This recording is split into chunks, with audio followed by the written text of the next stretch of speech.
A warm greetings to all for this national level online alumni CME series, proudly hosted by the Department of Kaya Chikitsa, SDM College of Ayurveda Hospital and Research Center, Udupi. Our college, established in 1958, and the Postgraduate Center, established in 1999, has a proud and rich legacy of shaping generations. Since the graduation of our very first batch of UG alumni in 1963 and postgraduate alumni since 25 years, we have witnessed our graduates rise to remarkable heights, not just at the national level, but on global platforms as well. These achievements are a true reflection of their dedication, perseverance, and the strong academic foundation they received from our institution. It's inspiring to see how the values, skills, and experiences built within these walls have translated into such impactful careers across the world. Today, we are proud to act as a bridge, a medium that connects our esteemed alumni with one another. This CME series is a step forward in strengthening that connection. Through this initiative, we aim to foster knowledge exchange, celebrate the journeys of our alumni, and create learning opportunities for all participants. We are honored to have you all here, and we are excited for the discussions, insights, and inspiration that lie ahead. To begin this auspicious occasion on a positive and spiritual note, I now invite Dr. Lokeshwari and team to lead us in the invocation.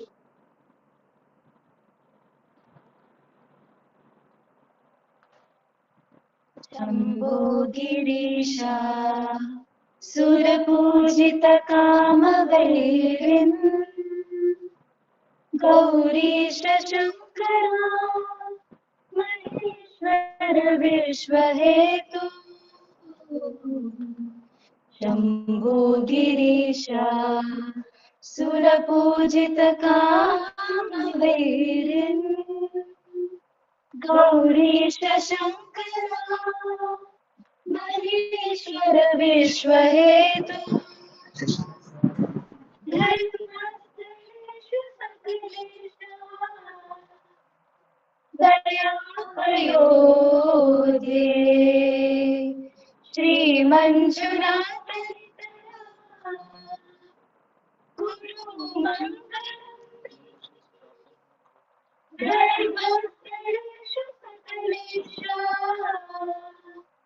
दयापयोधे You will read Shri Manjunath comments on actually.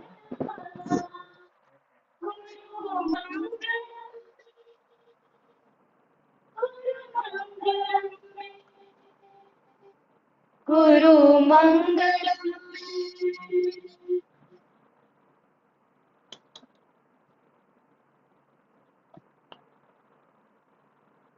Now, to formally welcome you all to this special occasion, I would like to invite Dr. Srilada Kamath, Head of Department of Kaya Chikitsa and IQAC Coordinator, SDMCA Udupi, to deliver the welcome address.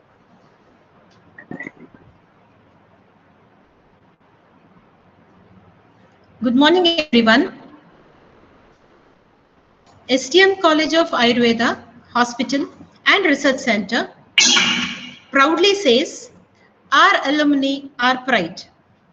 We say this statement as our institution has the history of 70 years in undergraduation and 25 years in post-graduation, with a huge strength of alumni crowds shining brightly all over the globe as entrepreneurs, administrators, academicians, practitioners, researchers, and in different identifiable positions. Having this in mind, we have initiated this Kaya Deepika, a national level CME series to utilize our strength of alumni to the whole Ayurveda community. On the occasion of the inaugural session of Kaya Deepika series, Firstly, I would like to respectfully welcome today's guest speaker, Dr. Veeraj Praveen, alumni of our institution at both undergraduate and postgraduate courses, having an academic and clinical experience in Yenapoya Institute to the national level alumni CME series Kaya Deepika.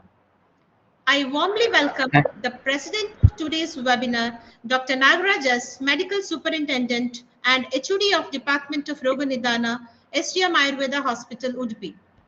An affectionate welcome to our principal of the institution, Dr. Mamata KV, and Vice Principal, Dr. Niranjan Rao, who always supports and encourages us in all endeavors.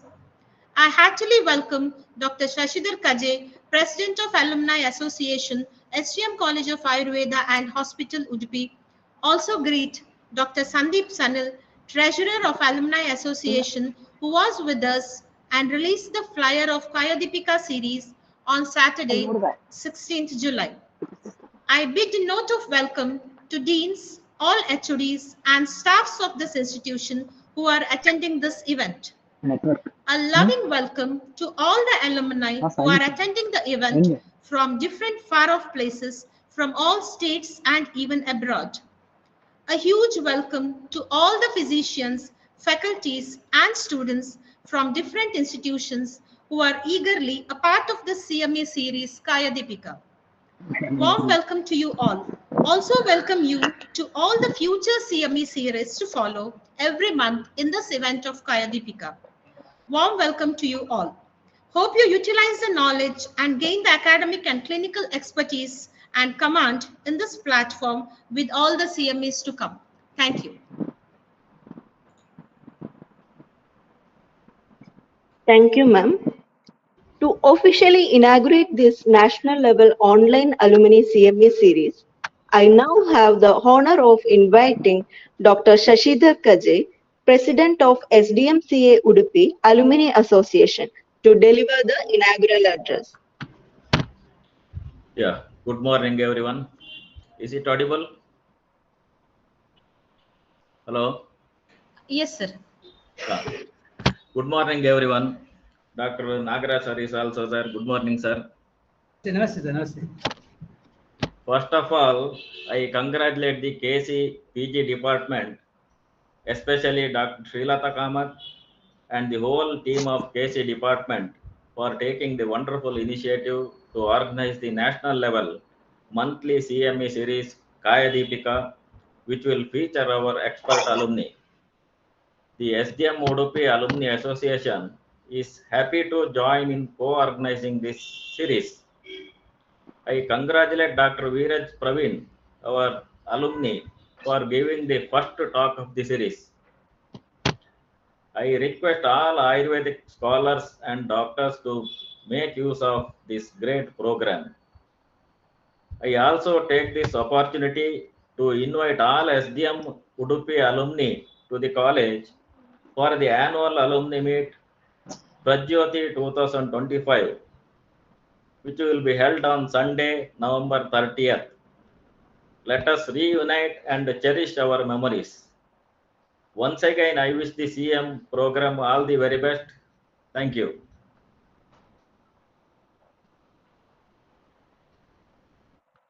Thank you, sir. Now, it's my privilege to invite Dr. Nagaraj, Medical Superintendent and HOD of Roganidana Department of the SDM College of Ayurveda and Hospital, Udupi, for presidential address. Good morning, namaste to all. Respected Kaji sir, respected Srilata Kamath madam, and I respected today's resource person Dr. Veeraj, and all the delegate present in this in digital mode of seminar series conducted by Department of Kaya Chikitsa, Kaya Deepika National Level Online CME Series 1. Now we are all in the era of two mode of education. One is physical mode, and second one is online education mode. Now current generation having a wonderful opportunity to utilize this domain, and it's beyond the day-to-day learning program. And then you are all having the opportunity to expose to the senior academician and practitioner and you can enjoy their the clinical experiences and even the teaching experiences. The question is the how far we are going to utilize this the domain of learning. Every learning required any attention and concentration, and especially in digital mode. In physical mode, okay, the resource person is in front of you or teacher is in front of you, and very easy to govern the class or govern the session. But once we are in the digital mode, and it's the responsibility of all the delegates, even including we, the resource person or the teachers, to maintain self-discipline, because without self-discipline, attention and concentration, integrity, and very difficult to bring out the exact the outcome of the this digital mode of the seminars. I hope the all the participants can understand this my the concern. The goal of every seminar is to how best we can enrich the medical practice and teaching and research. And today we are having resource person, Dr. Veeraj, alumni of SDM, is having wonderful experience in working in different universities, and he is going to exchange the information.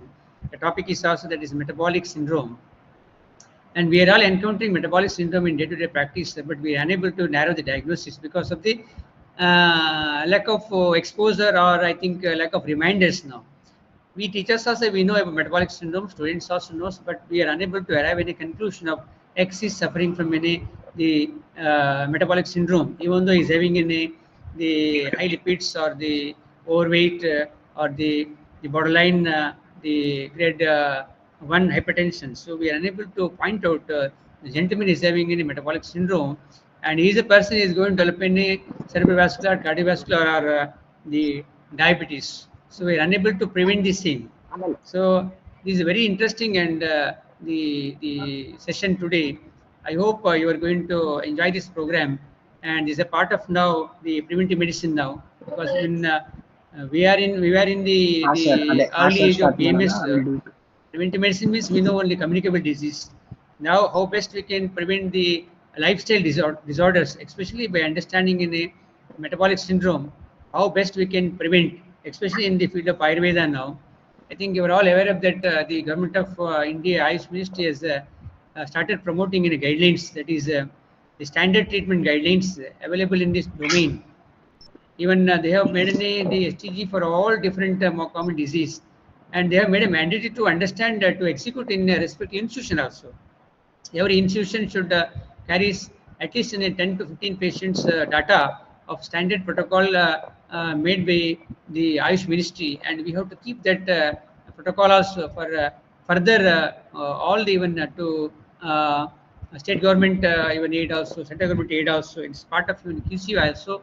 That's why today's program is very interesting, not only for in the practitioner point of view, even teachers point of view also, research point of view also, even for the NCSM point of view also, QCO point of view also, how best we can understand and how best we can execute in a research methodology, give some document to submit to the even university level also, state level also, and government of India level also. Once again, I congratulate the Department of Kaya Chikitsa, and especially and a special thanks to delegates and who have enrolled this the level 1 the first series of the first program of Kaya Chikitsa Kaya Deepika series. I hope you are going to enroll in upcoming the seminar also, and you are going to contribute also. And after the session, I expect you to any this question, and you can involve in the activities by which you can contribute to the session also. With this, once again, thank you very much for the listening. Thank you, sir. I kindly invite Dr. Meghana K.A., Assistant Professor, Department of Kaya Chikitsa, SDM College of Ayurveda, Udupi, to introduce our esteemed resource person for today's session.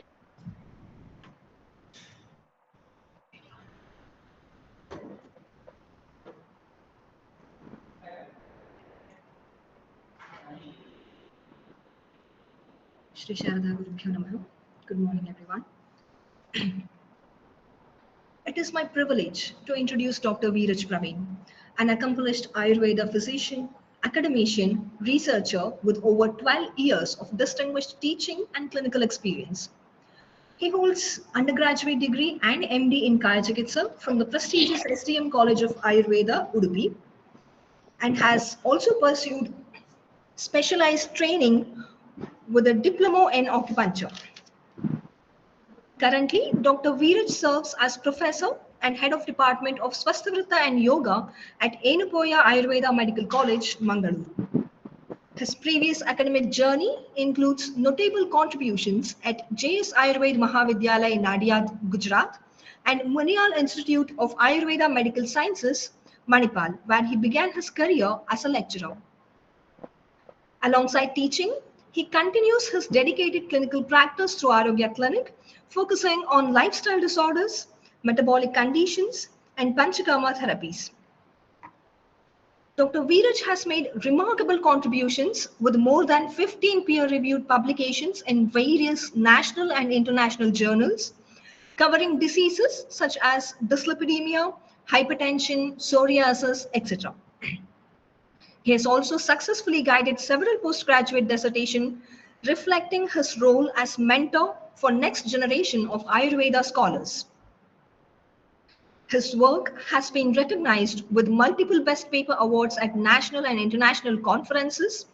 He has also contributed to community health through funded innovation projects, including Poshan Abhiyan initiative on anemia prevention by Government of Gujarat. With his blend of clinical acumen, academic leadership, and research orientation, Dr. Veeraj Praveen continues to bridge classical Ayurveda wisdom with modern healthcare challenges.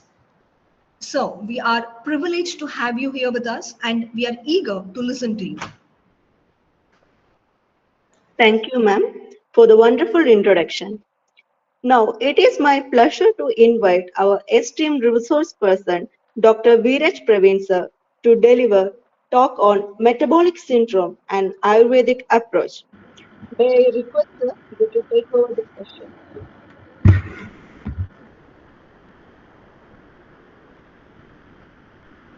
Am I audible? Yes, yes.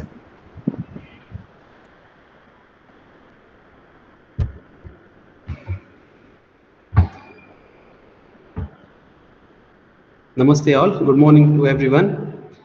Thank you for that warm welcome, Shilata Madam, Shashidhar Kajay sir, and Dr. Meghana for that elaborated introduction of myself. And I really have no words to say, Nagar sir, about how he has explained all in the gist of my presentation. I'll be sharing my slide from here.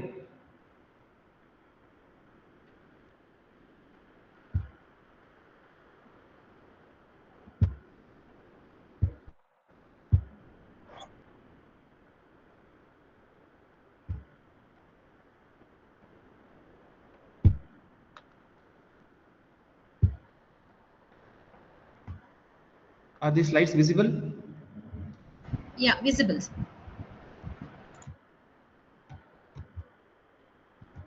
And it is scrolling down, I hope. Yes, yes, perfect. Thank you. About me, I am in the batch of 2009 for Kai Chikitsa MD and 2003 for BAMS UG. I'll be delivering on the metabolic syndrome and approach with Ayurvedic perspectives. And overall, my presentation is outlined with first the introduction of the topic, and then I'll be outlining the etiopathogenesis and the clinical manifestation of metabolic syndrome. And then the same with the correlation with Ayurveda, how it can be understood, and the management strategies that can be adopted for metabolic syndrome in Ayurveda. Metabolic syndrome, as of now, like Sir Siraga sir said, it has been severity of metabolic syndrome is to that extent that even Government of India has now introduced the policy of educating the primary and nursery students of how and what to eat, what is good food, what is junk food, and what is healthy food. And it is for the reason that recently there had many your researchers that came up with the prevalence rate, even the obesity seen in adolescent age group was marked below 15 years. So that is the extent how India is now, not only India, it is all over the globe. This is an worldwide serving problem. Rather, India is now become a capital of all the metabolic syndromes. It represents one of the most significant health challenges. The reason is that one, you treat one of the clustered disease, another might flare up, or if you target all of them together, there might not be a result at all. So it becomes a difficult thing in treating it also. These are some of the statistics that can be seen. Like sir said, the recent your metabolic syndrome guidelines that was published from CCRS has also focused on how the non-communicable diseases, among which metabolic syndrome has around 63% of the share of food mortality that is happening. As of this was published in 2022.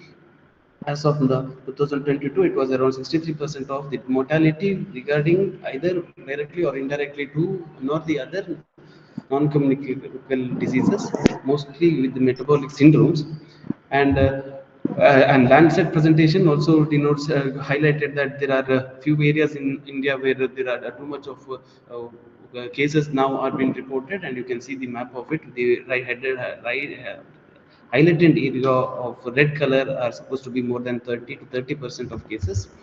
And this is the burden at which now India is bearing. That is more than around 1.5 lakhs in urban areas. Individual over the age of 70 is spending, over the age of 70 years is spending just to manage his lifestyle and the disease treatment in terms of metabolic syndrome. Coming to, well, the what about metabolic syndrome and historical context of it, how it started and how it is going on and what we know as of now.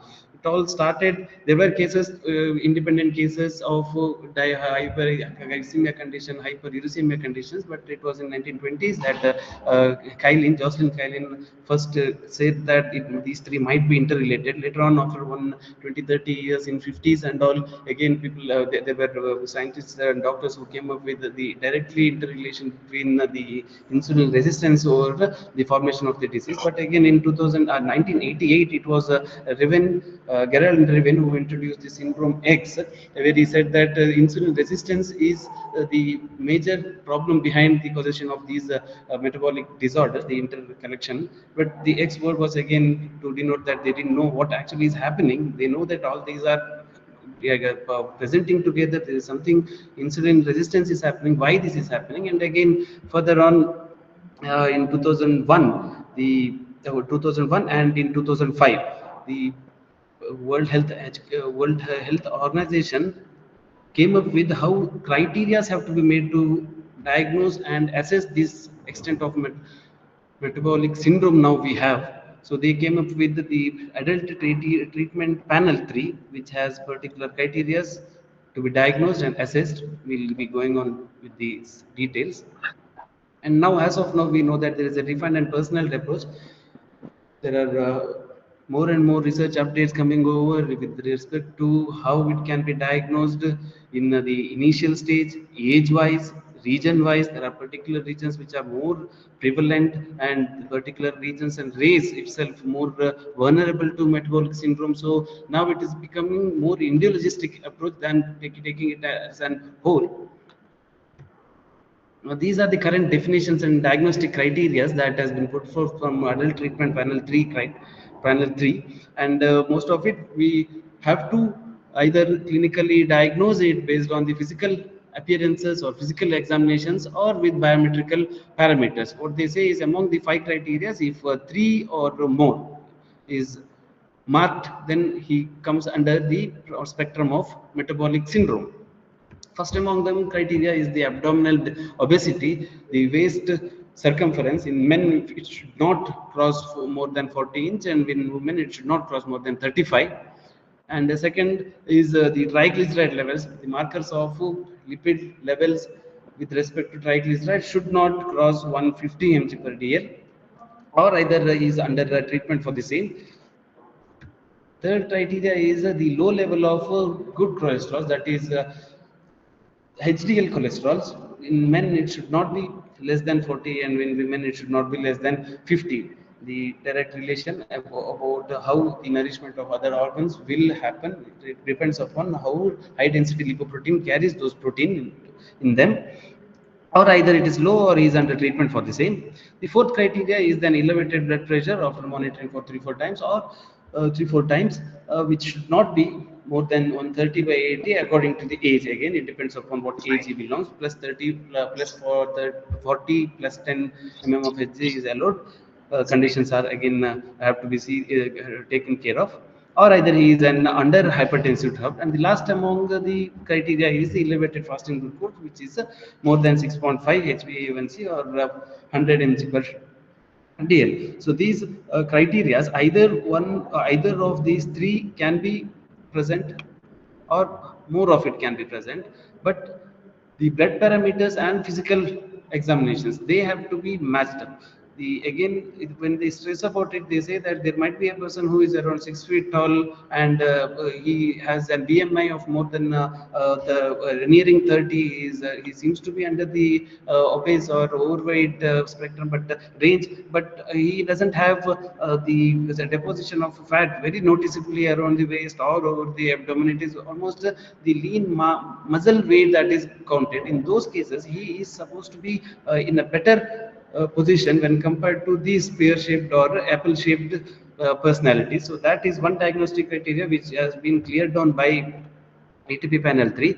And again, to go in with how clinically this is significant, what I said, it is clinically significant with the ATP. If you follow, it is practical, and also you have blood parameters which gives and backing of it. Whereas with the IDF, that is presents only with the insulin resistance. To go with how this insulin resistance takes place and why it is important to know about it. Insulin resistance takes place when the uptake of insulin is reduced over a period of time because of chronic irritations, or because of the sensitivity, the less sensitivity that becomes leading factor for their stimulation. The first among the normal function of the insulin is to promote glucose uptake, and more and more glucose is stuffed in, or fatty materials is stuffed in, the amount of insulin that comes out comes to a point when it no more is sensitive to the stimulations, and it becomes numb, or the insulin producing beta cells gets into gradual failure, and then he or she will be leading to an metabolic breakdown. To see it in an whole broad picture, it would be a metabolic web that takes place. The main key hormone players are leptin, which is governing the hunger and appetite centers, adiponectin, which is important for the breakdown of lipids, and then cortisols, that is in a response to how stress, mental or physical stress is taken up by the person. And then to relation to these hormones, the glycemic, the glucose uptake and the release of insulin to digest it happens. So once person starts to intake more and more amount of glycemic content in it, more and more amount of glucose content food, then it happens to be the first stage where there is reduced glucose uptake and hepatic glucose. There is increased production of hepatic glucose to an extent that there is an beta cell stress, and then leading to the hyperglycemia condition. This is the first stage usually happens, and after that, same glucose, when it is circulating around in the body, in the circulatory systems, then it tends to start storing up, and then you have hypertriglyceridemia conditions, then that leading to your lipoprotein, low density lipoproteins increased and high density lipoproteins reduced, and that again leading to a presentation of atherosclerosis, where chronic inflammation, because of the chronic inflammation, there is mitochondrial inflammation that takes place, and then there is resistance towards the self-perpetuating cycle, and then that leads to atherosclerosis. As a complication of atherosclerosis, we have hypertension. These might be all together happening at once It might not be a person will be having diabetes and then he will lead to a dyslipidemia condition. This might not happen. That is the reason why sir in the beginning said that it is difficult to diagnose, difficult to manage, difficult to initially screen even at what stage he is or where he is, what to treat and what not to treat. That is the reason why. Such as the reason behind it is the pathology that happens in the possession of diseases. Normally, for a clinical assessment point of view, if we don't have all the blood parameters, and if we see its physical appearances, and see that the weight height ratio is more, skin fold thickness is more, and BMI to hip ratio, waist hip ratio, if that is more, and if he if the physical examination, if he fits under the ATP3 criteria, it can be diagnosed, or you can take it up for the diagnosis of metabolic syndrome. Other than these criteria, there might be some other associated complications. What we get in our clinic might not be directly. They usually bring an lipid profile, and then they will be having a different disease altogether.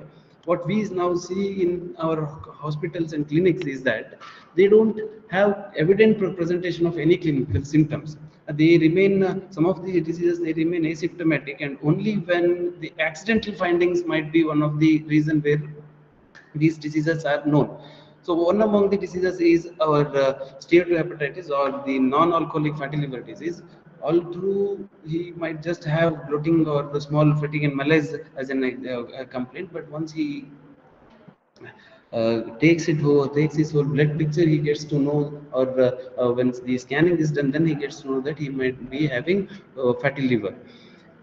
Next among the disease which gets unnoticed because of the asymptomatic nature is related with the kidney diseases.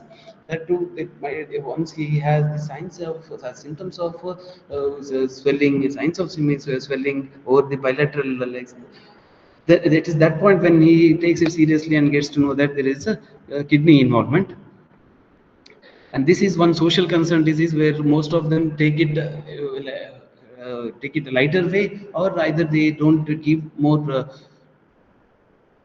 focus on it, more they don't take it seriously in the treatment aspect. Erectile dysfunction in among the metabolically less active or metabolic syndrome spectrum people have been noticed in almost 30 to 40% of the males. So this again, we get in our clinic, they think it is as a disease, but the reduced cause for it is just their metabolism.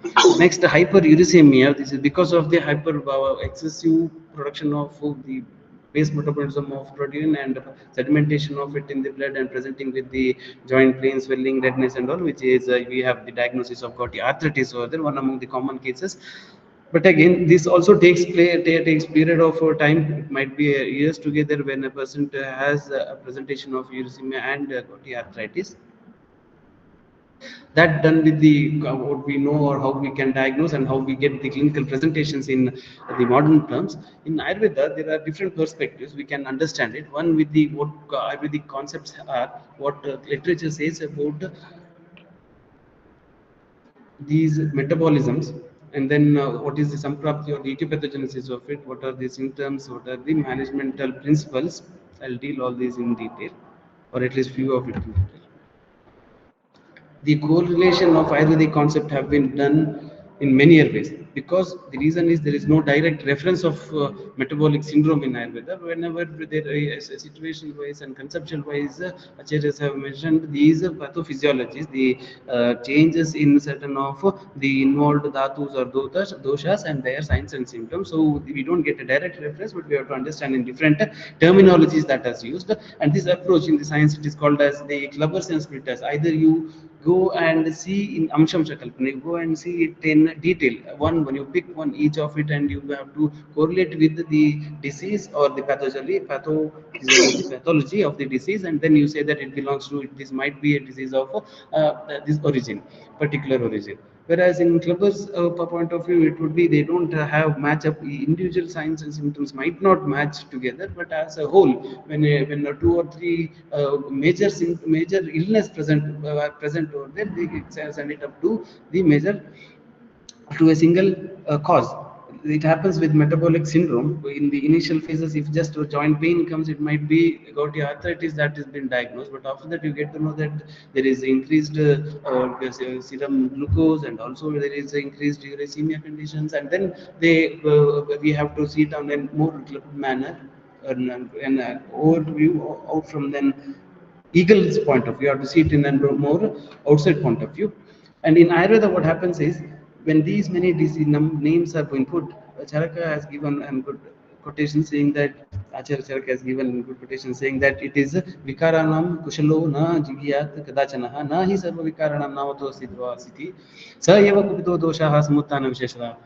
Sthanantaritaschaiva jane damayan bahun. You have to, then there might be different causes for a disease, there might be different presentation of the disease. So what you might get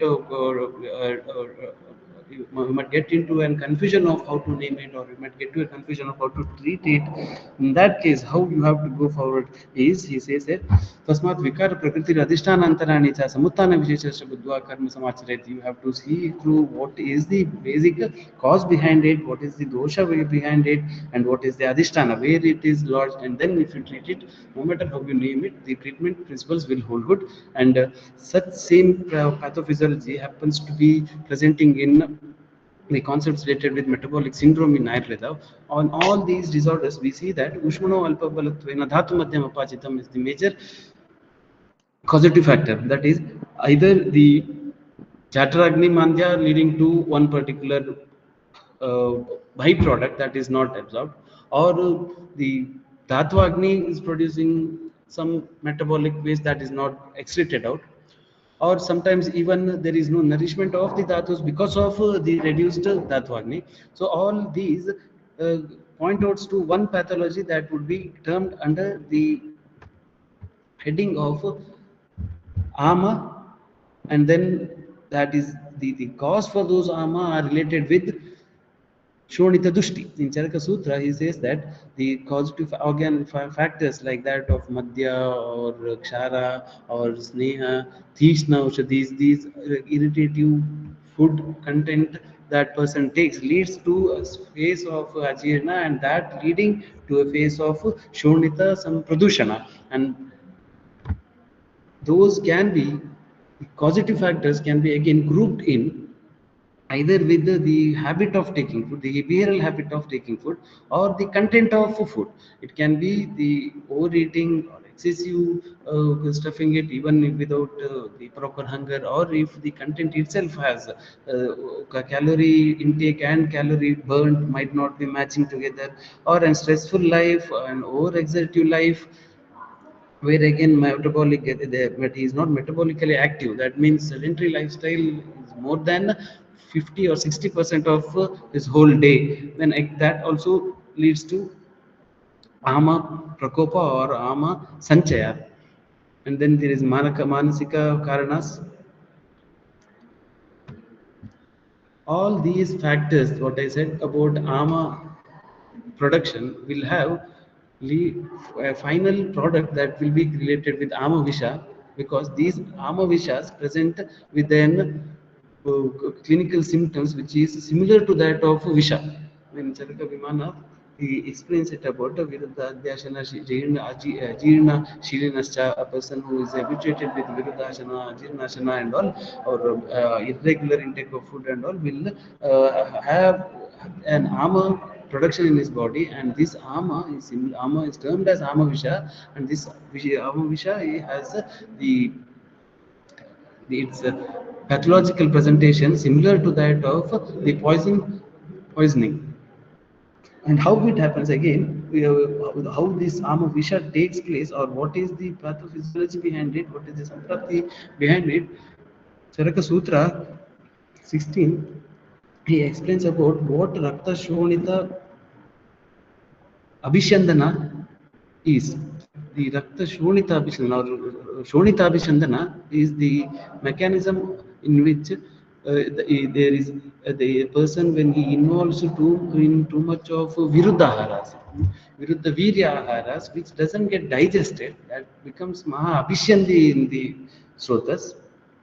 That leads to a stage where it becomes margava puradam, the circulation margavarana to the circulation of those metabolic stuffs. The rasa that is going to be taken to the tissues will have an obstruction, and that stage, that presentation would be similar to that of Damini Pratichaya or other disorders. Now, to give an example for this, I have taken solely as a disease here. What he says about the pathophysiology and presentation is that because of the sedentary lifestyle, ahara vihara nidanas, persons medas and avata margatvad, avarna will takes place, and because of the avarna of the vata, there is a, especially in the coastal Pradesha, there is a increased ahara, hunger, that is to take food, that is the Vishama ahara, Vishama Agni, that there is an increased appetite, an abnormal increase in appetite, and the person starts taking more amount of food, then the rasa that is formed will have more amount of medicine in it, that is not digested from the medhatu, and it gets accumulated and forms the disease of Staulia, and it starts with Avarana, and the presentation of the Staulia would be Medasa Urtat Svikstanodara Sambana. There is excessive deposition of the fat over the abdomen or in the waist and buttock areas. It is not only with one particular disease directly we can see with ama or medodusti. There are different stages. Initially it would be the presentation either with the pitta disorder, pitta dosha. There may be arma vipaka, amla pitta presentations. It might not be the major disease in the beginning.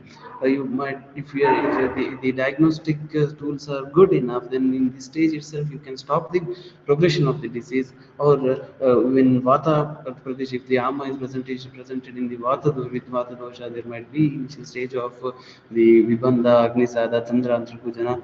So looking at it itself, if small changes is done with the food and then an additional medicine is given, further morbidity, increase in the morbidity can be stopped. So altogether, if that is not done, what happens next is when there is Agni Dushti, that leads to Kaya Agni, Bhuta Agni, Dhatva Agni Dushti, and leading to Ama. And this Ama, the Sama Avastha, will be presenting with the Sthana Pratishtita, the Adhisthana Pratishtita disorders. If it is Koshtagata Roga, the presentation might be milder in form of Amajirna, Vistabdajirna, or even Arasaka and Nilambika type of disease, or even severe disease like that of Grahani. Or if it is Shakagata Roga, then Medo Roga, because of the Dhatu other involvement, you might have Medodushti and Medodogas, like that of Staulia and all. Then Prameha Pidakas can be considered over here, Urustamba as a disease in Shakata Roga, or Shofa as a disease specific. Next, if these two, if the ama again gets lodged in the major disorder, major adhisthanas, like that of Marma, Asti, and Sandhi, then the presentation might be like a disease of Amavata or Pakshagata or Hrudroga or Bastigata Rogas. Like, what can be done and how it is to be managed? Till here, the diagnostic part is all with how the pathology is involved, how and what the pathology is involved. When it comes to the chikitsa part, first among the chikitsa general line that is been advised by all the acharyas is amapradoshjanam punarvikaranam apattaparna. Apattaparna is the major first line of treatment that one has to follow, and then only shanti rama vikaranam bhavati tava apatarpanat. It is only with the apatarpana chikitsa that you can stop or reduce ama, and then only other treatment have to be adopted. And what all factors have to be followed during the management of apatarpana is, it is pachana, deepana, and after that, once you see that there is a clarity in the ama, then sneha sveda dehi parishkritan shodhayet. Shodhana also should be done, but only after the first clearance of all these amas by Pachana and Deepana procedures, and even Rukshana is one among the modalities that has to be followed. Next, among the Deepanapachana or the Apatarpana Chikitsas, we have Langana as the first line of treatment that is being told in all the Amavikaras. Langanam, Brahmanam, Kali, Rukshanam, Snehanastata, Svedana, Stambana, Chaiva Janiyat Sa Vai Vishak. When he says about Shakitupakrama, he says that first it is Langana that has to be followed, and then if you see that it doesn't have a proper channel or a proper there is no nirama also, then you can also adopt Rukshan as a treatment. दोषाः कदाचित् कुप्यन्ते जितालङ्घनपाचने जितासंशोधने हेतु न तेषां पुनरुद्भवः. The first line of treatment should be with Langana and Pachana. Then only if you administer Shodhana, the disease might not again flare up, or there might not be an recurrence of the disease. All of a sudden, without the proper assessing of these malas or these mala accumulated ama in the body, if any Shodhana is done, that again will lead to an different kind of complicated stage. What Acharya says is first see that this disease comes under what stage of the illness, and if it is that is the Agni Deepana should be done, and if there is Amapachana which has to be adopted, then take time, do that. When he goes on saying about how much and what he has to do and what is the extent it can be done. Moola Bhuta, where he says about the doshas, and doshas might be in a minute of its vitiation, and you find that dosha, for these to reduce, you give your Deepana and Pachana, and temporarily it can be reduced. It is only Shodhana that will clear off the major, the underrelated major cause of the disease. But initially, when the administration of these Deepana and Pachana will help in managing major of the disease progression. The first line of treatment always should be the Deepana Pachana, and after that Shodhana. What we follow in our obesity clinic, we have one specialized obesity clinic in our hospital over here, and what we follow over here is we usually get all the metabolic disease syndrome diseases, and among them we target more with diseases related to the obesity spectrum, and also some related to the dyslipidemia conditions. What we follow over here is a counseling after a thorough history taking and then examination.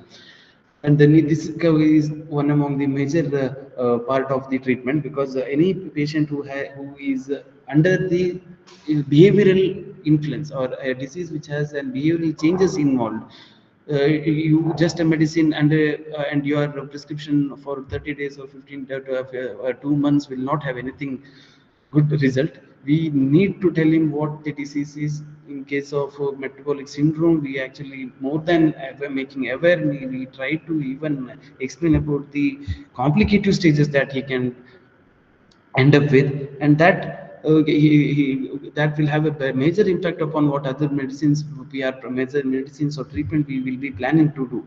Because if your patient doesn't know how much the severity of the disease is, he won't take it seriously. He might just this is more about an cosmetic change for him. He might think that it is just a demographic change of what I have.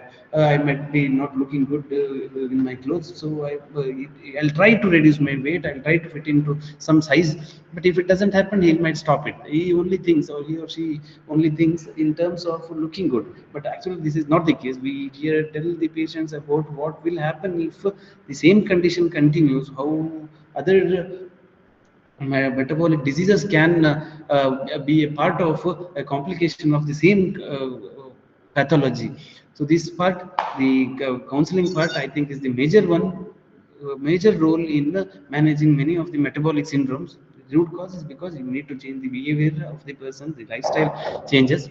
Second, we start with the Deepana and Pachana drugs, and then with the Rukshana therapies, and after that, if it is in OP basis, then it is same things. Therapies might be just advised for them for their next visit, but after that we start with Shamana Aushadhis, again starting with first Deepana Pachana and then with the disease specific. And if we find that there is proper pachana of the doshas, if it is nirama avastha, then we advise him to get an Kramataha Shodhana. And overall, if it is in OP or IP, we always advise a good diet, and a diet which has direct Medo and Kapha Hara properties, and also with yoga consultations. Our prescription here, there are many number of prescriptions. This is just among those I have compiled, and I have kept it because the time, there is time restrictions even. So I have kept it only with the 5 major ones what we follow over here. The first is the Panchakola Fanta that we do, Chavya Chitraka, Pipali Pipali, Chavya Chitraka are the content in it. Next is Shadarana Churna, Arogyavardhini Rasa. These 3 acts as Deepana, Pachana of the ama, and the next among the 2 are the Rukshana Chikitsa, Avarnara Chikitsa, Udvartana and Dhanyamladhara. There should be a note on Rukshana because we have good amount of results that we get for these Sanchita doshas. Even after 1 or 2 days of Udvartana, patients they explain those change in their quality of life, other than the complete relief from all the signs and symptoms. They change that, they explain their quality of life that has been changed. This is because the procedure of Udvartana helps to rectify the Dhartvagni and starts doing the Kama.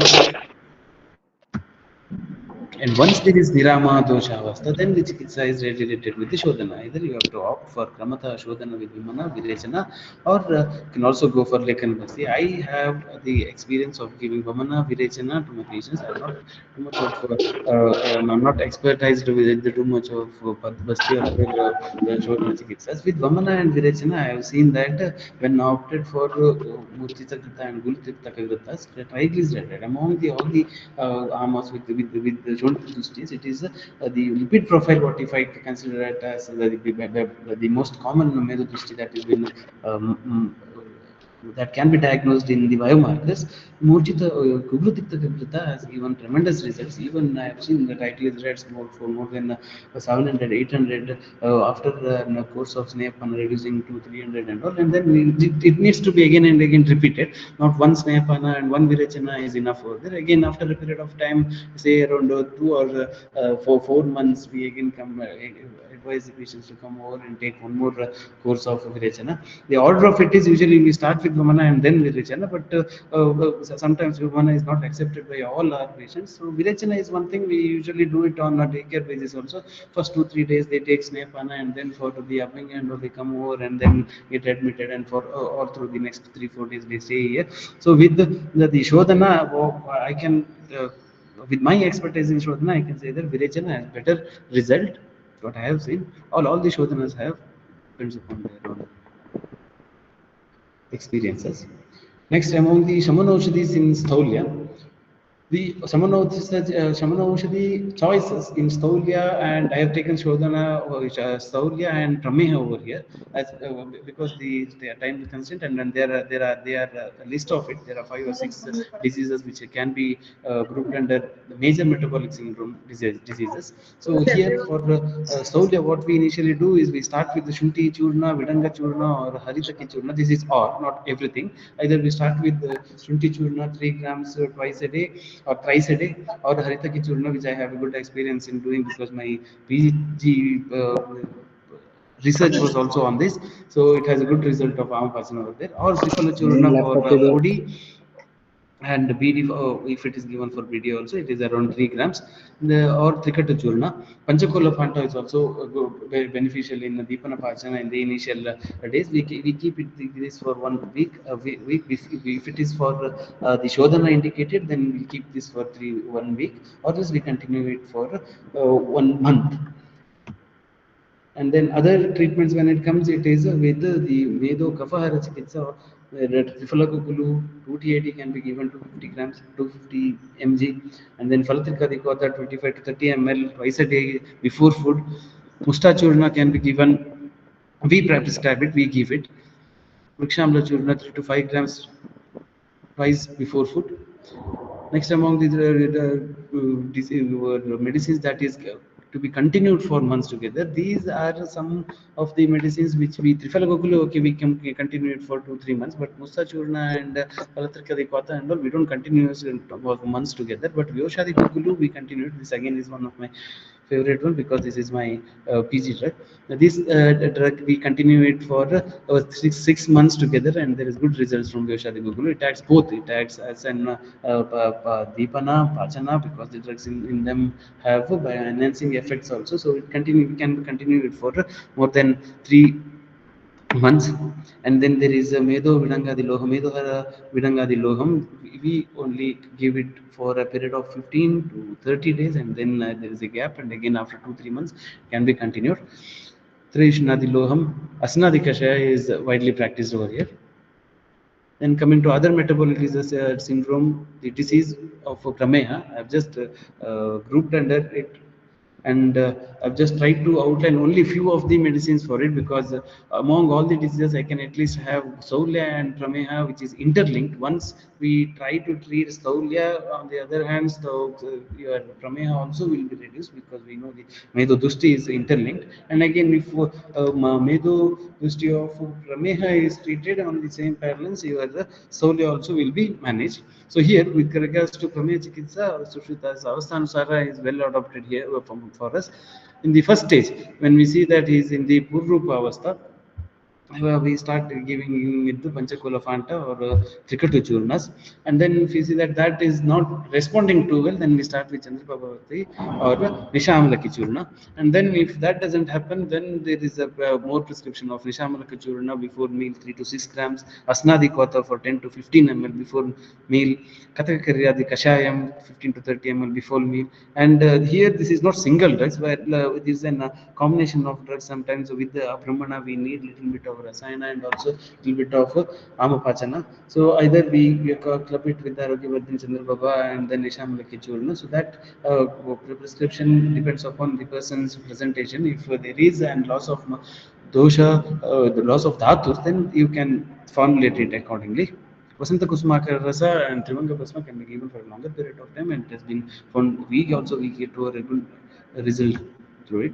And next we follow, this is our Srinivas Acharya sir's favorite prescriptions. It is Rasayana medication, medicine formulation for many of the Shonita Dushti diseases that can be. He had a visionary idea of how rasayanas can be used in multiple modalities. He first started when we were in PGs. He first started it with it was long before that, but when we were in our PGs, it was with the Lashuna Rasayana that was first experimented and tried in our clinicals. So even then, before that, there was Shivagutika and Shilajitu Loha Rasayanas, which was already practiced, and it was evidence based and it was tried also. Now here I try Shivagutika 1 BD or 1 OD in case of initial presentation of Prameha, and also I keep it in an Rasayana as an Rasayana approach itself. Even if other medicines are there, I keep Shivagutika as 1 OD for my patients, so that there is the complications will be managed over from can be managed. And Lashana Rasayana, it is usually used, I usually use it in case of dyslipidemia conditions, when in the initial phase, if there is an joint pain or such signs and symptoms of Vata involved, then it helps in reducing the Avarana also.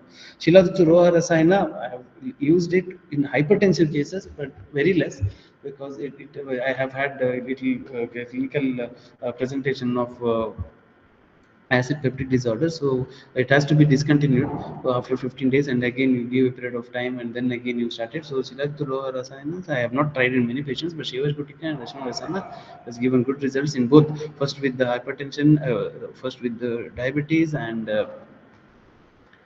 dyslipidemia conditions, and then directly with dyslipidemia conditions. Other than this, that much is not enough. We also need to guide the patient with what other lifestyle changes he can do. We explain him them with some of the yoga asanas, with yoga pranayamas and all. Pranayama and the different yogic practices, the breathing practices, they help in first oxidative process that will again reduce the metabolic waste. That one section is there, and also it also helps them in maintaining that concentration or that determination. I have seen patients where if an session of yoga is done, after that they feel that yes, they can do something, they can go stick on to the treatment for a longer period of time. And comparative study can also be done on this. If a person is given with the yoga and the treatment and only treatment, I can say that a person with the treatment and yoga, that too, those with the meditative postures and all, if it is done, he might be giving better results. The major reason is all of these treatment leads mind as in the sticking up to the whole continued process is most important here. We have tried with Naukasana, Bhujangasana, that has helped us in managing even the blood count, sugar levels. And our lifestyle management is broadly classified into 33%. We say it is this is what we explain our patients. Even 33% is the exercise what we will be giving result, and 33% is with your food, and the last 33% is with the medicine that I will prescribe. But the 1% that is left out is the most important one. Only if the will and determination is there to change your lifestyle, change the way you eat, what you drink, or what the way you keep yourself mobile whole day, will actually give better results. It is not just changing up these disorders. Wherever this has been documented also, wherever there is a lifestyle changes required, it all depends upon the patients or the person's will and determination to change. You prescribe many medicines, they'll just take it, no change with the food or no change with their involvement with their exercises. So first you need to, that is the reason why first counsel the patient about what will happen in future and how you can stop the progression of the disease. And also I consider this 1% of the will and determination of the patient to be the major factor in contributing the reduction of illness. And while explaining the exercise also, while advising the explain, we go with the BMI and BMR evaluations. The BMR to the food what is now he is taking and the output he is doing, and how his BMI is responding to it. And it has been also said in Charaka that ahara matra punar agni bala apekshan. What is this agni? It depends. The matra also depends upon person to person, and the person's if one person has a particular type of a particular quantity of food can burn for an hour, it might not be possible for other person to stay long for even half an hour. So that depends upon one person to person. We have to calibrate it with that. An easy rule for it is calculating its basal metabolic rate, and first increase the metabolic rate with all possible ways. All possible ways. The first is to keeping mobile.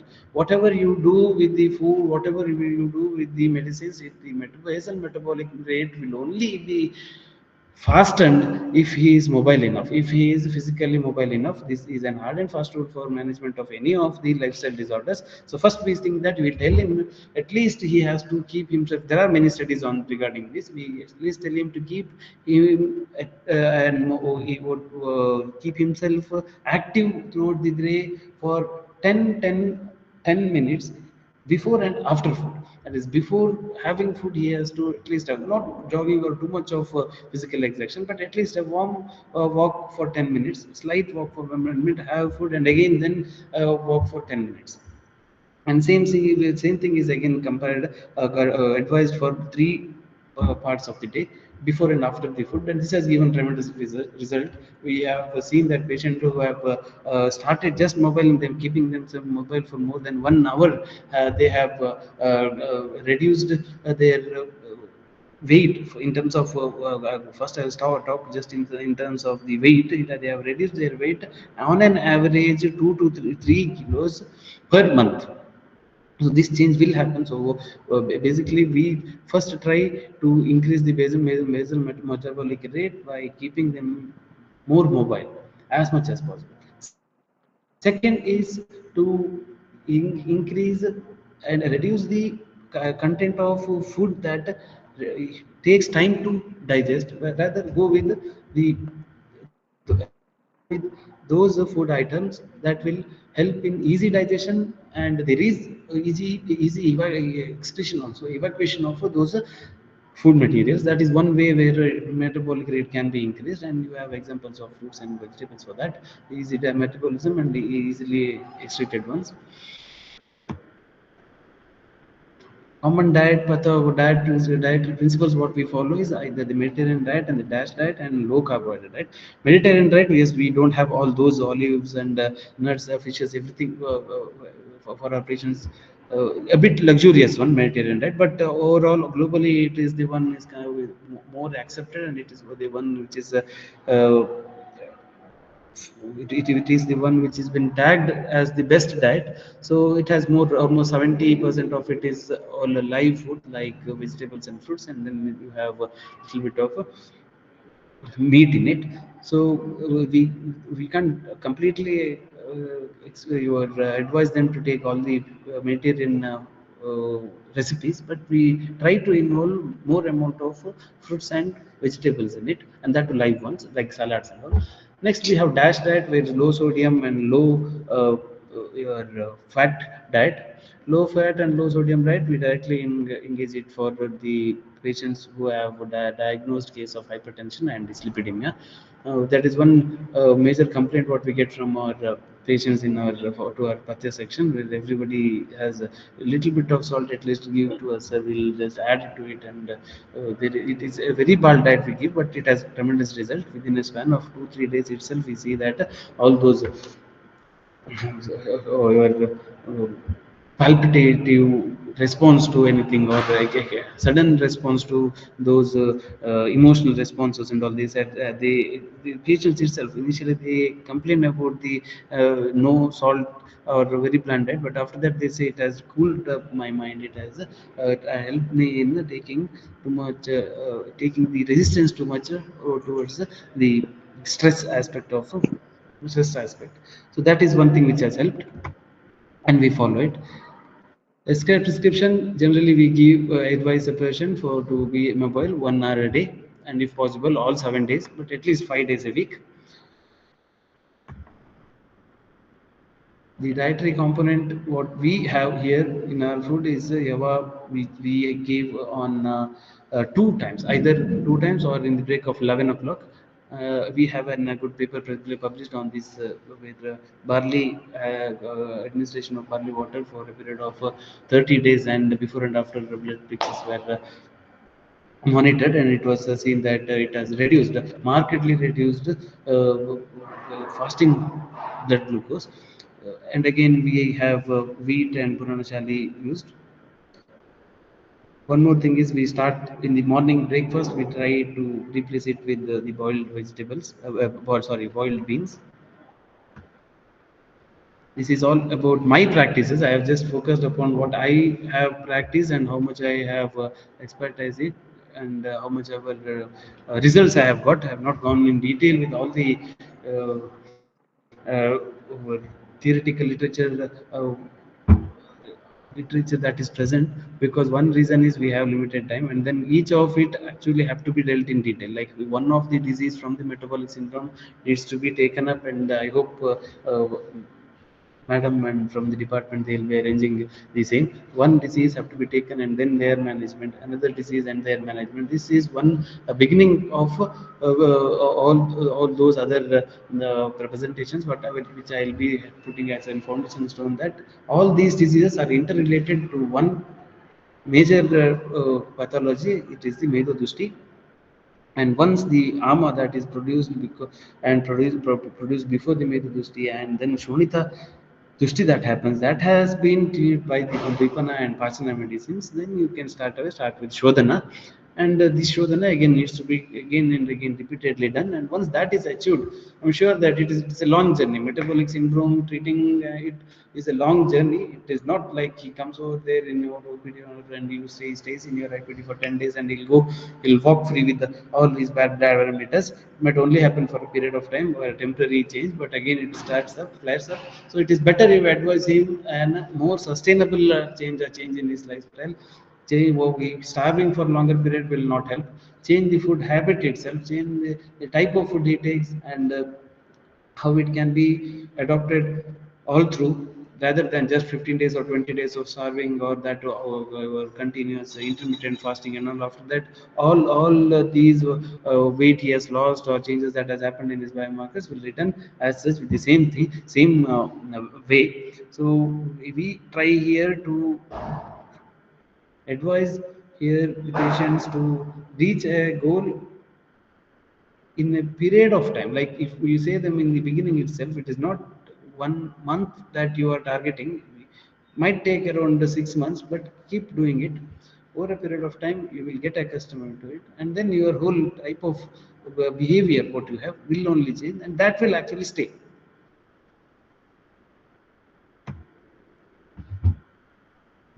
By this I finish my presentation. If there are any questions. Thank you, sir. We are open the floor for questions. If you have any queries or thoughts for our resource person, please type into WhatsApp group.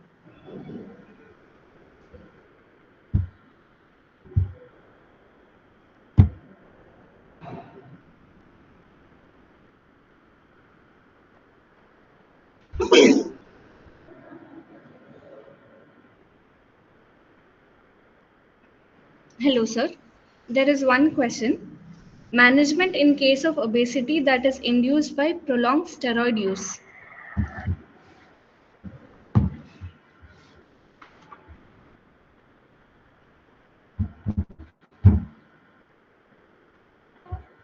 Yeah, in that case, I if there is a clarity regarding what type of steroid is used for what type of disease would be more helpful. Like if it is an underlying disease of autoimmune disease where they have given steroids and then he has increased weight, or if there's a clarity from the questionnaire about that, it would be good. Otherwise, I'll just take this as generalized question that there was an autoimmune disease or there was a serious illness behind, and for that person has taken corticosteroids or any type of steroids for a longer period of time, and that has increased his weight. So first thing is we don't discontinue it. We don't completely stop taking those steroids and then all of a sudden give those Deepanapachana drugs. Hand in hand, we start with the Deepanapachana drugs. But once we usually see that one among the example I'll give is with the uracema conditions with gout. See, with gout, we have seen patients sometimes take too much of painkillers are there, and then it happens to be such that they have to take some more of the other steroids to reduce the metabolic process of process to resist the metabolic process, and they come up with those sedimented fat obesity itself. In those cases, what we try to do is with yeah, I have got some clarity over there. Wait, shall I check the chat box?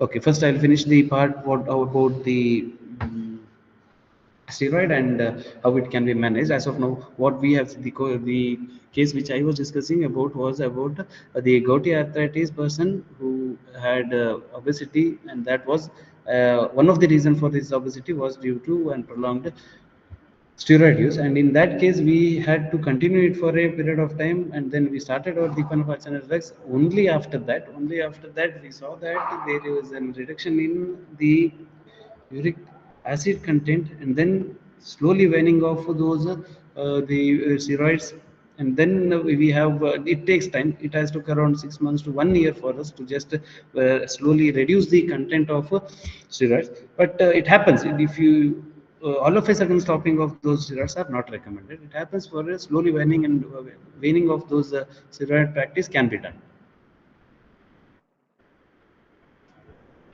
And next, there is one more in the chat box. Metabolic dysregulation patients also come with the complaints of gut issues, mostly acidity, indigestion. When most drugs used are Katu, Tikta, and Kashaya, it also becomes challenging to prescribe Lekana and Rukshana, of course, yes, medicines for prolonged time. How do you address associated gut issues in metabolic syndrome? This is a good question, because now most of the metabolic syndrome are related to gut issues. We first were aware of the initially it was before the 2000s, before this gut microbe got all that focus, we were of the different pathophysiology regarding just the insulin resistance. Now we have this gut microbe as a major causative factor for dysbiosis, and this dysbiosis is because of the change in our gut content of gut microbial activity, and how we manage these. What I feel is the management of ruksha dravyas. The patient might have say the Shruti, the doctor might have thought about just the use of deepana pachana drugs like that of our Kutuki Pipali, Pipali, Panchakola Fanta or Shardar and Chunas. But if the Rukshana Dravyas like that of Thakrarishta and all are used, I hope it will help in both. I have not gone through with this, but the I have seen cases where metabolic dysbiosis has happened because of the gut microbe over and over. Misuse of laxatives and all this is a common presentation, but I hope the medicine here would be giving the Thakrarishta, which helps in managing the gut microbe. There is one case I would like to say here about Thakrarishta and helping the gut microbe, and that related with the disorder like that of skin disease. I had a case with the skin disease which was presenting with the discharges also, and the initial diagnosis was with the corner contact dermatitis, but after that I had sent it for the tissue biopsy and all, and it was found that it is erysipelas. And after that, he again and again tried with the external application of those antimicrobial ointments. It used to reduce, and also he used to take the steroids. The symptoms used to reduce, but over a period of time, when those steroids or those medicines were stopped or discontinued, all these symptoms used to flare up. So what I did was, with other medicines I started giving Thakrarishta. Other medicines were related to Kushta Chikitsa, but once Thakrarishta was started, I found that there is a drastic reduction of those skin rashes and the discharge also. It took around 2-3 months for it, but after that the patient discontinued for many other reasons. But still, that within that 2-3 months of time, I have found good result with the education of Thakrarishta. And here I think Thakra Arista, if it is not possible, already has an Manda Agni in the Jatra, then the management might be in terms of giving Thakra alone in his diet. A change in his diet with Thakra can help in improving the gut microbe. I hope some extent I have tried to answer your questions. Sir, next question, sir. How to differentiate Dhatvagni Janya Ama and Jataragni Janya Ama in disease manifestation? Which is a common question usually asked by everyone. That is because Ama Avastha, you have the Costa presentation. I have given the slide. It's in the slide itself. It is there. The Kostagni, whenever Jatragni is involved, you will have all the Amlupitakara Lakshanas, and if it prolongs, there might be even Grani Lakshanas. But when it goes into the Jatragni level, you will have more Kshanakshi Lakshanat like of presentations. It might flare up in one day, and it might not be at all in the second day. So, this type of insidious onset might be the presentation in case of Dhatvagni involvement.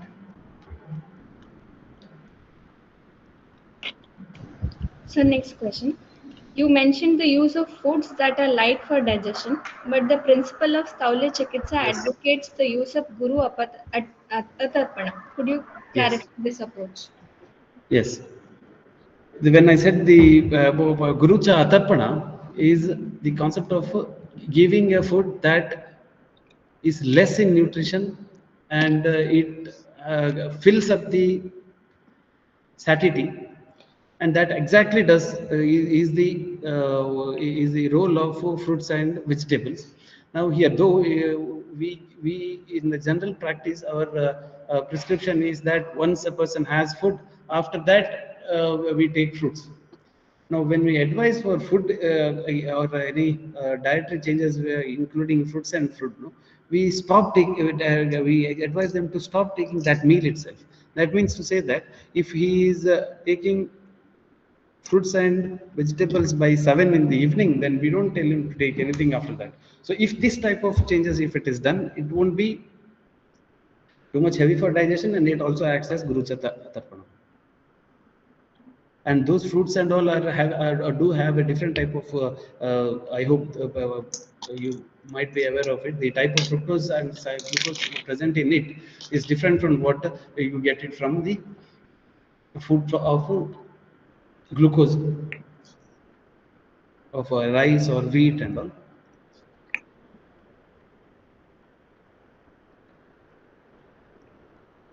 Next question, sir. Approach in hypertension. Okay. With hypertension, what I have clinical expertise in, we have two type of people coming over. One who are essential hypertensive ones, the newly diagnosed ones. The complaints that they come up with, they say that they have a small headache and something as if there is a turban put over, and I feel sometimes as if there is blackouts. Until then, it is not diagnosed. Mid-age 50s or 40s, now even in the 40s and all, we get patients who say there is blackouts and I feel dizzy. And there are a few reasons for it. Even if he is anemic or if there is a sugar, also same presentation might be there. And when that type of person comes to us, we check the blood pressure, and then the common rule is you have to do the monitoring for 2 to 3 times. First time when he comes, I just say him to reduce the intake of too much intake of salty or fatty items, the DASH diet. And then second time also, so after 1 week, if the same increased blood pressure is there, then we start him with the anulomakas. Then if that doesn't happen, for a week it is tried. After that, on the third week, if he comes, and then if the same type of hypertension. Now when it comes to essential hypertension, you might be knowing at age of 40, and if his blood pressure is around 140 or 150 systolic, and above less than 100, not more than 100 but less than 100 diastole, if it is there, we can consider it as in the borderline or even diagnosed case. After the first and second week, even in the third week also, if it remains the same, if the medicine doesn't change, then I start initially with the Chandraprabhavati 2 TID, Arogyavardhini 1 TID, and then in the evening with the Anulomana DS, or we have Haritaki tablet at the night as HS. And this has given me good result. Chandraprabha is first initially 1 TID, and after that I have increased it to 2 TID. First thing you have to see that is if it is a newly diagnosed case or the already present secondary type of hypertension, and this is for the newly ones, and I have had good results with this. And the addition of Manasa Mitravati also has a result. Now if it is a secondary type of hypertension, already he has an antihypertensive drug, and he has been taking it with allopathic medicines, and now from somewhere he has an opinion that Ayurvedic medicine and alternation with the Ayurvedic medicine will help in managing it, or the complications might not happen. And if that type of patient you have, then first thing you have to do is not stop the medicine he has been taking. This is one general wrong notion what we have. All of a sudden we stop the medicines, or there is an practice of stopping the medicine and trying to even the patients want a reversal of these the hypertension and diabetes. If that type of patient comes, it is first to make him aware about the illness and stop. You clearly tell him that you don't stop the medicine that is going on, first one. And second, there can be an addition of what I have tried is the Hartogen. It is an for your medicine of medicine from Munial Pharmacy. Though this is not a platform to this is not a platform to talk about any proprietary medicines, but because doctor has asked about what is the medicine or approach, I have tried with the Hartogen and it has helped. It has helped with along with the medicines that I give, Rogivardhini or Chandraprabhavati or 2-TID. Along with that, Hartogen 1-BD has helped in managing the essential hypertensions, and that too, I don't say every patients it has helped. In both the cases of hypertension and diabetes, what I have had the experience of treating, I have an oldest patient who is taking for not more than 3 years. The maximum diabetic anti-diabetic medicines a person has taken from me and kept on for follow for only for 3 years. And after that, if the patient comes over for other many diseases, allied or additional allied associated diseases, but he has stopped taking medicine, and it doesn't mean that we don't have that type of medicine and all. I have had I didn't have a patient, but I have seen patient taking years together of just some Ayurvedic, one or two formulations and maintaining their lipid and glucose counts. So it is possible, but I have had only experience of treating a patient for chronically for not more than 3 years. In those cases, in secondary cases also, secondary hypertensive cases also, and a combination of drug can be given. But again, it comes to a point where is your medicine cost effectiveness of the medicine. Again, this is a challenging part of how our practice. And medicine that is available for 50 rupees 50 paisa, and then medicine that is available for full day 50 rupees for the same disease. To convince them, how to convince them is a difficult thing. How to convince them that there are different other factors that will be managed just by switching over to Ayurveda. So convincing that is difficult. Once you can do that, I think you can continue with it.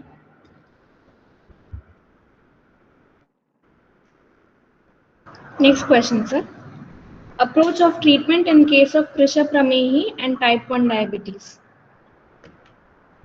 No, sorry, doctor, I don't have any experience of treating type 1 diabetes. It is a juvenile type of diabetes. Theoretically, I can say many things, but I have no experience of treating a juvenile diabetes. Sorry. Next question, sir. How hormonal abnormalities like thyrotoxicosis and PCOD or PCOS will affect metabolic syndrome? Major effect. There is a major effect of metabolic reduced metabolism and presentation of the PCOS and thyrotoxicosis. The newest study that has come up is the mitochondrial stress. The mitochondrial stress, and that leading to the closure of nutrition towards nutrition and hormones toward inside the nucleus is the present pathophysiology that they explain for PCOD, PCOS, PCOD, and also for thyroid. So we have good amount of results, evidences where once the metabolic rate is increased, or once the amapachana, the drugs that have inserted and the treatment that we have done, where that we have explained, what I have explained, if that is done, just the Roshana treatment of Udvartana and all, that itself has better results on PCOD and thyroid. And again, PCOD and thyroid is also interrelated. Medicines, one thing is medicines, what they have been taking are not stopped all of a sudden, but once the Shodhana, the Padipana Pachana is started, and then Shodhana is started, weight, basically first once they reduce the weight, all these comes, all other complication will come under proper regulation.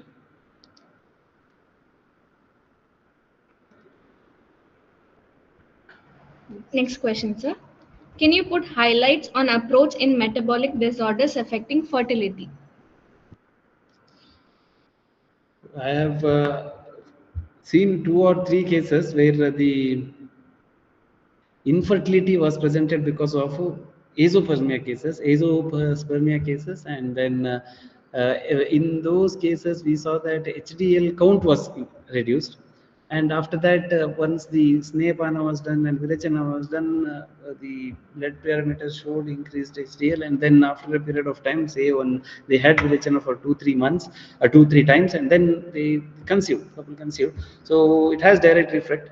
The one that is one thing which I have seen with the production of sperm counts.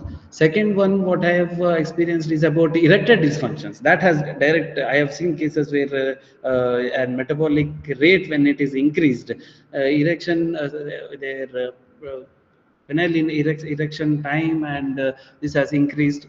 So that is one where, though it is not an infertile case, but yes, quality of your life has changed.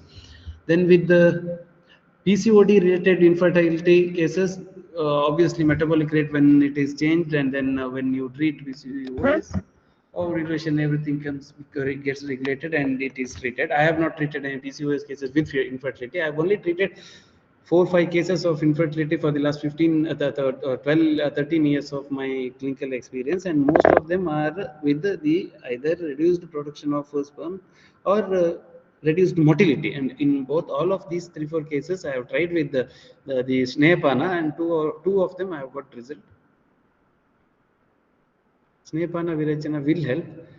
Basically, your mode of action is that there is a reduced carbohydrate type of digestion to fat digestion, and then you change the metabolic pathway. But after the Virachana, the Snehapana, the Sansajana Krama is one thing that has to be properly monitored. Once the Sansajana Krama is done for 7 days or 15 days, then whole biomic changes takes place, and it has helped. So I can only talk about the 2 cases which I have treated for in case of infertility, but they have given 4 cases that I have treated.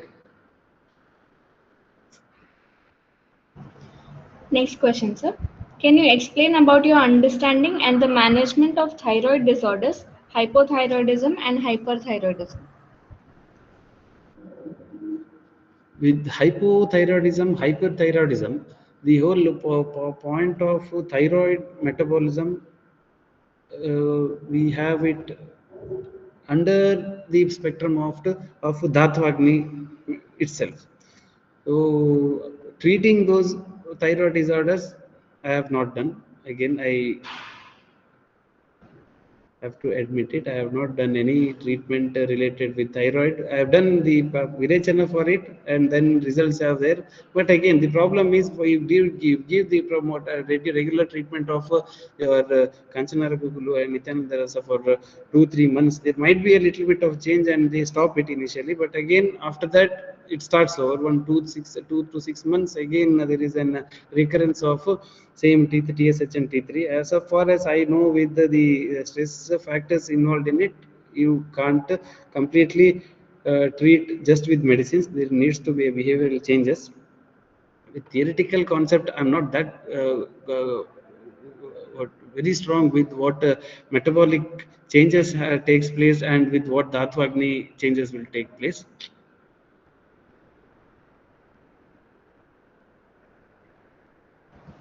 Next question, sir. Doctor has got confusion of food is medicine and food is also poison. So there when he says about food is medicine, food is poison, is when it is given in an moderate and applied way. Now the same garlic which we use in food and what we give for Lashon Rasayana, same thing holds over there also.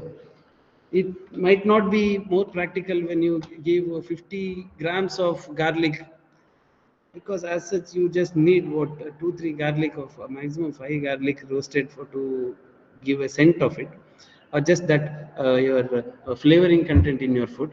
So shunti, what is used in the food, and shunti that is given in case of medicine is completely different.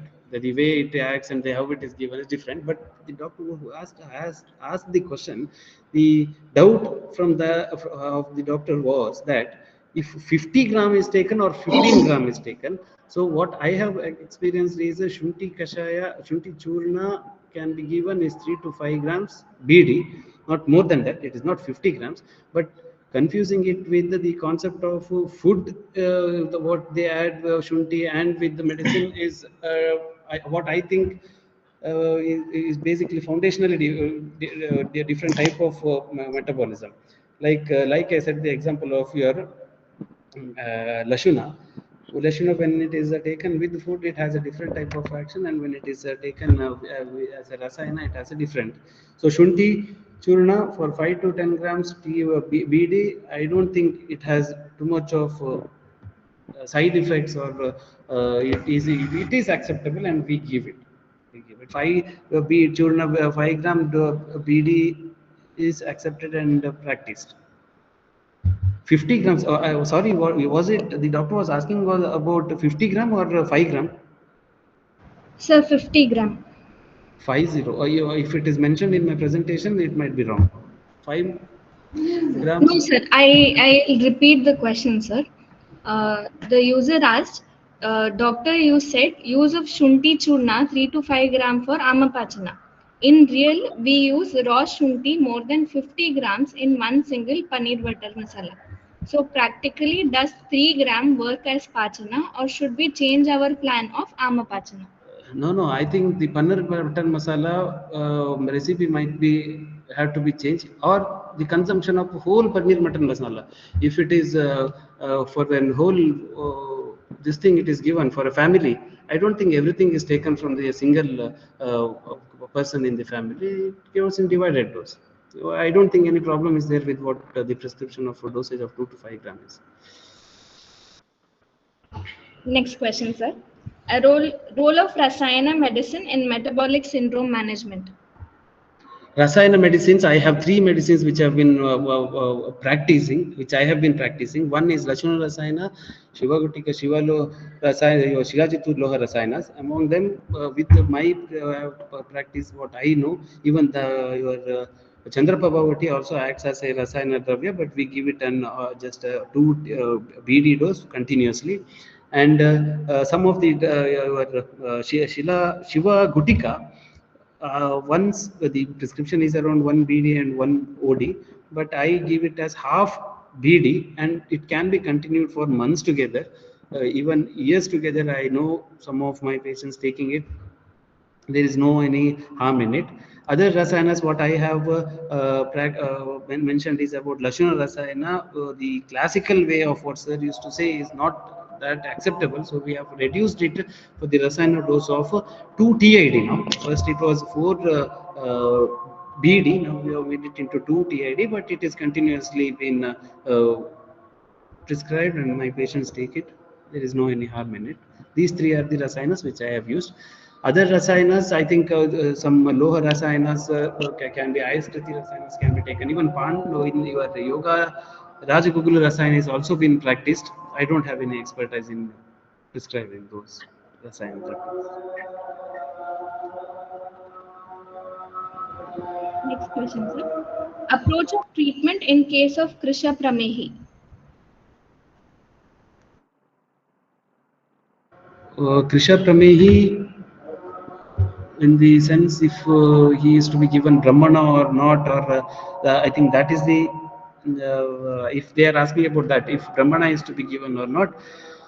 Practical, I'll be telling what practice I have and what results I have got. In my practice, if I have a patient of Krisha Pramehi, no, there is no any patient of Krisha Pramehi. There would only be a presentation of either of the diabetic person, or the Pramehi is a spotting of. He comes under the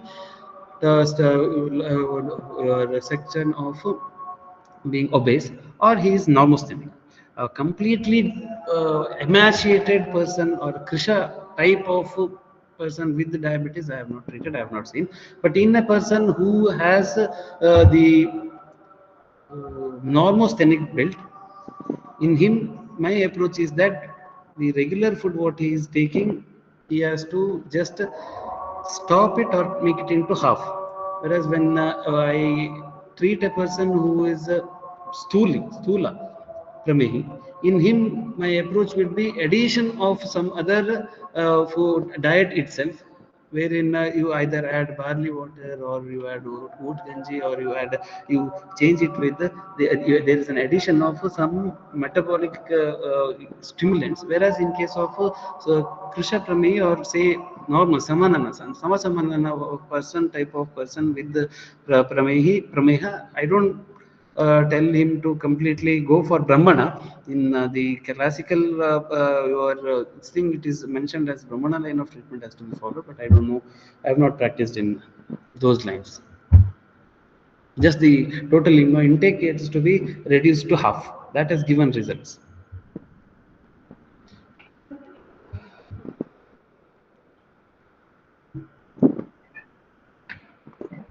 Thank you, sir. That was all the questions for today, sir. I'll take 2 minutes to thank my mother institute and my department. Is it okay? Yes, sir. Thank you. Thank you. First of all, my heartfelt regards to Principal Mamta Madam, and then my HOD Shilata Madam, and all my senior and junior staffs who were there with me during my PGs and also who are there in the department now. And also I thank all the office bearers of Alumni Association. I also want to thank my students who have been always my teachers till now. Thank you, thank you. Thank you for giving me this opportunity. Thank you so much, sir, for your insightful and thought-provoking section. Your expertise and clarity on metabolic syndrome and its Ayurvedic management have truly enriched today's CME and given us all a lot to reflect upon and applying in practice. We are sincerely grateful for your time and knowledge you have shared with us today. Now, I formally express our gratitude to everyone who made this session possible. I would like to invite Dr. Meghana K.A., Assistant Professor, Department of Kaya Chikitsa, SDMCA, Udupi, to deliver the vote of thanks.